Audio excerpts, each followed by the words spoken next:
alguns diretores referenciais para mim. Tarkovsky, por exemplo, Orson Welles, por exemplo, Eisenstein, Fritz Lang, Godard. Mas Hitchcock, por exemplo, já fui muito mais entusiasmado com Hitchcock do que eu sou hoje, por exemplo. A internet, as redes sociais acabam tornando a crítica mais popular e mais democrática também? Democrática, sim. Popular, quer dizer, que ela alcance um número significativo de pessoas, isso sim. O que me parece é que é uma dispersão muito grande, não é? Para o público em geral, fica difícil, por exemplo, às vezes perceber um site, não é?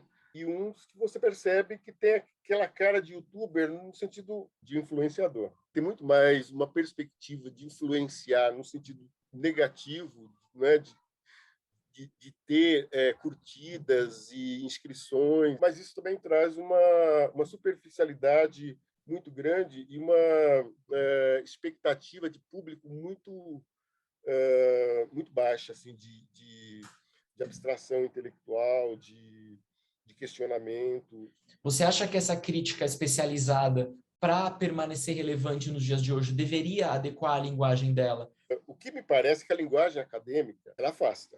Há sites e há trabalhos que buscam uma linguagem que não seja pesada. O aspecto positivo que eu vejo é não detonar um filme e ter um padrão de crítica, de respeito em relação àquilo que você está comentando. Não é aquela crítica que muitas vezes eu vejo, que eu não gosto muito, destrutiva, que você vai e arrasa o filme é ruim mesmo, mas não é essa a questão. O cinema não é isso, o cinema tem muito mais do que isso. Qual seria o espaço da irreverência na escrita, ou no vídeo, que seja, na crítica, ou do deboche? Você pode ter uma iniciativa mais leve, não é, mais descontraída. Eu vejo como uma coisa extremamente positiva. Você explorar o máximo possível os recursos as diversas figuras de linguagem. Às vezes eu acho que um texto muito quadrado, muito previsível,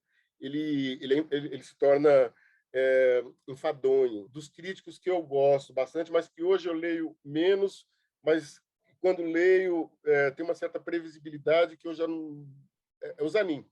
O Zanin, por exemplo, não se discute, quando está falando da qualidade do texto, a qualidade do texto do Zanin. Mas hoje o texto dele, ele, assim como eu daqui a alguns anos, cara, eu vou estar ultrapassado. Aquilo que eu penso, o modo como eu escrevo, acaba cansando. Você consegue ter um distanciamento em relação à tua própria produção como crítico? Eu imagino que em algum momento certos clichês, certas expressões, certas palavras, a maneira de construir uma frase, ela acaba se tornando, para mim mesmo, repetitiva. Eu reli recentemente o primeiro livro que eu publiquei, Ir ao Cinema, um olhar sobre filmes. Muito do que eu considero importante na minha maneira de entender o cinema já está ali 16, 17 anos atrás. Por outro lado, ao ler o texto, eu percebo erros, são históricos mesmo, quer dizer, de percepção histórica, de história do cinema, né? Eu lembro que eu escrevi sobre o Pudovkin, um ensaio, não é erro grave, mas erro de momento, de importância, que eu não vi há 20 anos, em aspectos do realismo socialista, por exemplo, logo depois, que hoje eu escreveria de uma maneira totalmente diferente. Como você vê esses novos diretores? Quem você apontaria como referenciais para você?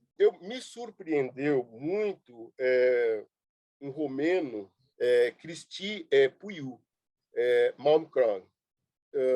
Um filme que é o tipo do filme que preciso ser visto com um tempo. Aguardo, por exemplo, sempre um novo Nuri Bilge Ceylan. Eu não sei, depois desse último A Árvore, né, dos Frutos Selvagens, que caminho ele pode seguir, porque eu vejo já um certo esgotamento ali. Tailandês de nome impronunciável, Apichatpong Weerasethakul, ou alguma coisa mais ou menos assim. Ele, como diretor, para mim, está numa posição que eu, sempre que, né, vir alguma coisa a respeito, eu já me aproximo, né? Essas referências, as tuas também como as minhas, que talvez sejam diferentes, mas são muito masculinas, muito brancas. Tá.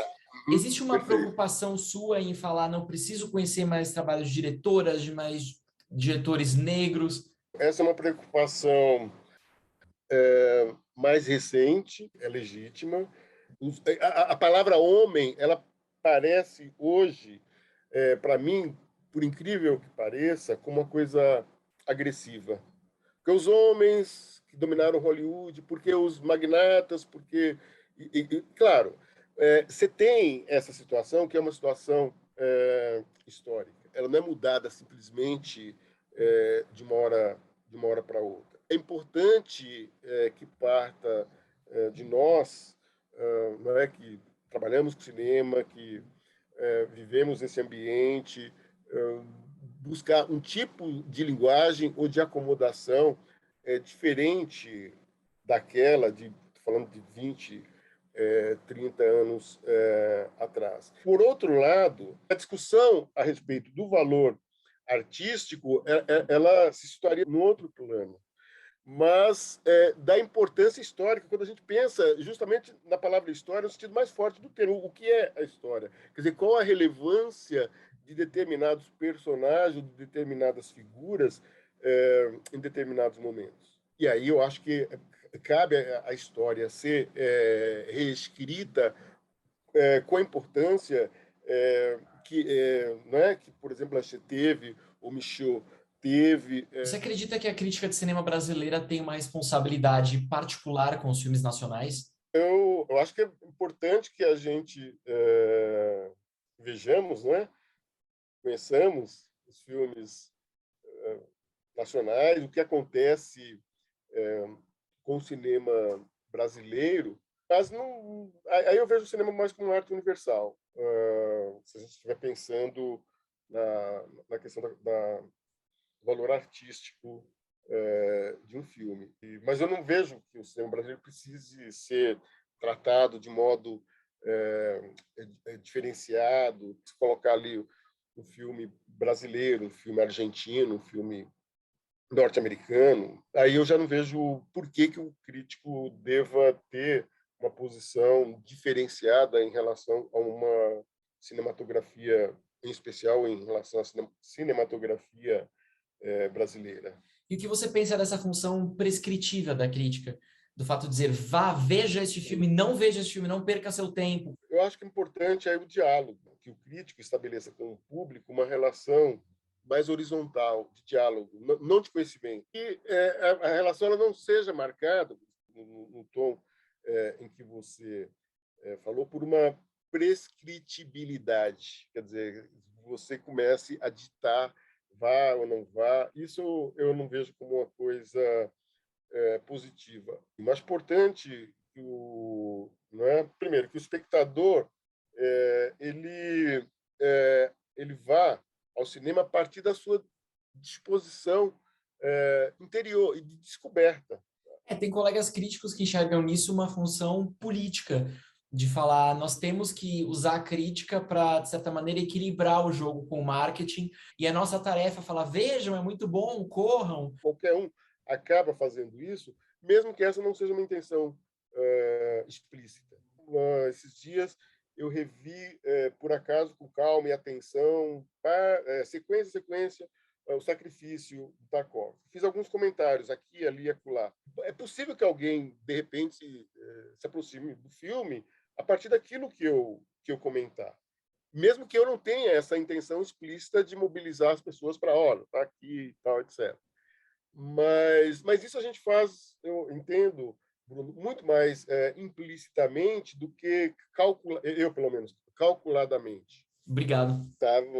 Obrigado você e conte sempre comigo.